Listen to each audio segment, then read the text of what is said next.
Welcome back, everyone. Today we're going to discuss about solving linear equations. So this is a workshop and I hope you learn a lot today. In this workshop, we are going to tackle 3 objectives, and for our first objective, it says, I can solve linear equations in one variable, including those that include distribution and variables on both sides. Since this is a workshop, we are going to use the technology to help us out. So for problem number 1, what value of x makes the equation true? What you're going to do is you're going to plug this in as considered as one line, and this also considered as one line. We're going to look at the intersection. So let's go ahead and do that on Desmos. After plugging it in on Desmos, we see that this is a line. We're going to open up another window and have this entered as one line again. Okay. After you do that, you're going to have an intersection, and the intersection value that you will get is the x value. So the answer here is x is equal to 9. Okay, we're now going to proceed to example number 2. Solve the linear equation by combining like terms, and again, we're going to use technology, and the way to do that is focus your attention on the equal sign. The one on the left is considered a line, and the one on the right is considered another line. You're going to plug them in on Desmos. After I plug in the left side on Desmos, considering that it is a line, we are going to plug in the one on the right by opening up another window, and make sure that you put y equals. When both of them are already plugged in, we're going to look for the solution, and the solution is where they intersect. And the coordinate that you will get is the x coordinate. So the answer here is x equals 3. Okay, moving forward, we're going to go to example number 3. So once again, you're seeing that there is only one variable. By the way, just to emphasize, this strategy is going to be applicable if you only see one type of variable. Like for example, there's only x, there's no x and y. Like this one only has x, and this one has r. The way to do it is that this r has to be changed into an x when you enter it. But then again, you're going to open up 2 windows on Desmos, and you're going to type this up as y equals 7, and this is y equals whatever it is with the r change into an x. So let us begin. So here you go. That is the graph of y equals 7. Open up another window and type this up. So for this side of the equation, I typed up y equals, and then I made sure that the r is changed into an x. You now have the graph of the 2 lines intersecting. You will click on the intersection point, and the coordinate that you will get to get the answer is the x coordinate. So the answer here is x equals 8 or r equals 8. So we are now on objective number 2. Objective 2 says that I can solve mathematical and scientific formulas for a specified variable. Example 1 says solve for r, and as you can see, your r here is at the bottom, and we are going to have to bring that to the numerator, and the way to do that is by multiplying both sides by r. The reason why you want to multiply that is so that this is crossed out and there's no more r at the bottom. That turns to a 1. So now you just have RA equals b squared, and since you're solving for r, that means that you want to isolate your r. The way to isolate your r is to remove the a. And the way we remove the a, since this is times, that's multiplication, the inverse of multiplication is divide. So you're going to go ahead and divide that on both sides. After dividing it on both sides, your final answer is r equals b squared over a. Next example, solve for f. So if you take a look at this one, this is f times d, and when you're solving for any variable, you want to isolate that variable. So I want to isolate my f, and the way to isolate my f is to remove my d. Since this is times, the way to remove multiplied value is to get its inverse, which is to divide. So if I do that here on this side, I will do the same on this side. So whatever I do on the right, I do on the left. This D is now crossed out. It does not turn to 0, it turns to a 1. Now your final answer is F equals W over D. And you know that that's an equal sign, so I can just actually flip them and move the F to the other side and move this to the other side, and your value will be the same. Therefore, if in your answer choices this is how it's presented, then you're going to choose this one, okay? So F equals W over D. The next example, solve for pi. So in this case, you have V equals 4/3 pi r cubed. If you're solving for pi, you want to isolate this, and so everything has to go away. And I'm kind of thinking that the first thing that I want to remove is this 3 at the bottom. And you know that that can be removed by multiplying 3 on both sides. So I multiply this side by 3 so that it will be gone. Whatever I do on the right, I do on the left. And this now will turn to a 1. So for your next step, you're going to rewrite whatever was left with your equation. So 3v equals 4 pi r cubed. And now we are on our last step to isolate our pi. These are all times, so 4 times pi times r cubed.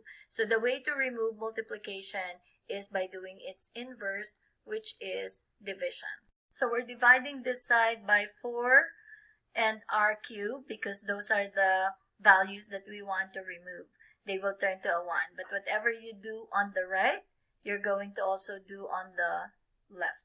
So this now is 3v over 4r cubed. And what's going to happen is you're going to cross out the 4 and the 4. They will turn to 1. And then the r cubed and the r cubed will also turn to 1. And so your pi is isolated, which will now look like this. Alright, so now your pi is isolated. This is 3v over 4r cubed equals pi, or that's not how it's going to be presented on your answer choices. It will be presented this way. So your pi on the left side and then the 3v over 4r cubed is on the right side. So that's your answer for this one. Next example, solve for m. Y equals mx plus b. So the way to do this is you're going to isolate your m. And the way to do it is you will remove the x and the b. Notice that the x is so close to the m. That means that's the last thing that you can remove. So you're going to remove the b first. So we're going to subtract b on both sides. Or we can just do the shortcut, which I earlier taught you. So the shortcut is to remove a plus b, you're just going to move it to the other side like this. But making sure that your sign changes. So y stays there, so that's still a positive y. B moves, so that becomes a minus b. Earlier on in our thorough discussion on this one, I've already explained to you that this shortcut is actually based off of inverse. So if it's a positive b, you subtract b on both sides. So that's really minus b minus b. We're now no longer going to show it here. I'm not showing it here. If you want to show it on your work, that's awesome. But I'm just doing a shortcut here, which is to move this to the other side. So now on this side, what's left is mx. And now it's very easy for me to get rid of the x now. For me to be able to isolate my m, I will divide this by x. Whatever I do on the right, I will do on the left. Therefore, my m is y minus b all over x. Your answer choices will show it this way. We're now on the last and final objective, which says, I can solve linear inequalities in one variable, including distribution and variables on both sides. So this is our first example. What's the solution to this inequality? And we are just going to use Desmos on this one. After plugging it in on Desmos the way you see it, your graph would look like this. I want you to hover around that point right there. And you're going to pick the x-coordinate of that point. And your answer, since your shading is on the right side, it has to be greater than. Anything on the right is greater, anything on the left is less than. So your answer is x bigger than 3, because that was a 3 right there. And also, why does this not have an equal sign? Because your line is broken. You can see that if you have a broken line, then there is no equal at the bottom. So that is it. This is your answer.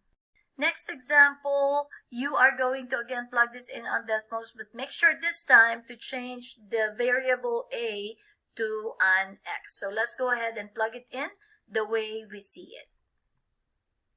So after plugging it in, you're going to hover around that point right there, and you're going to get the x coordinate. And this is negative 0.333. So I'm assuming that is negative 1/3. And to check that, I'm just going to put negative 1/3 here.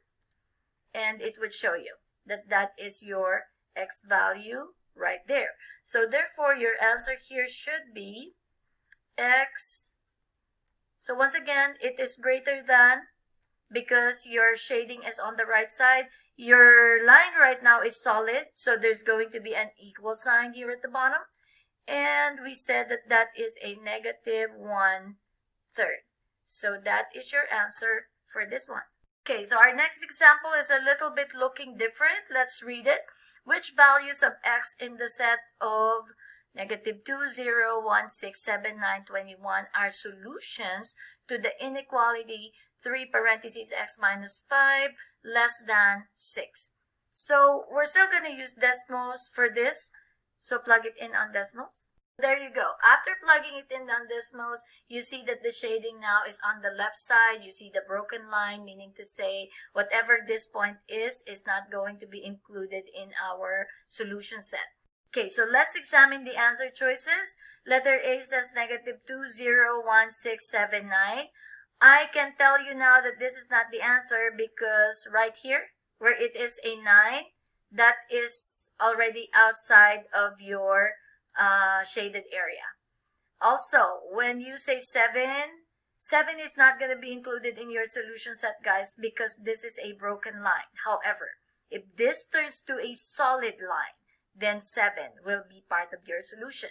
So letter A is not the answer because of two things, the 7 and the 9. Okay? So let's take a look at letter B. Letter B says 7, 9, and 21. Guys, 7 is already not included. We said that 9 is outside of the shaded area. 21 is way to the right side. Alright? So that is not B. So let's take a look at C. Negative 2. Definitely, it is part of it. 0. There you go. 1. There you go. And 6. The answer here is C. And why is it C? Because C is in the shaded part of your graph. Now, let me real quickly explain why it cannot be D. Well, because it's lacking of negative 2. And it says here, which of the following values of x? So be careful on that one, because they might trick you into saying, well, it's also D. But guys, please understand, it has to be in the set of all these values. Meaning to say, negative 2 has to be part of it. Okay, so that is it for our workshop on solving linear equations. I hope you learned a lot today, and good luck on taking your Power Focus assessment.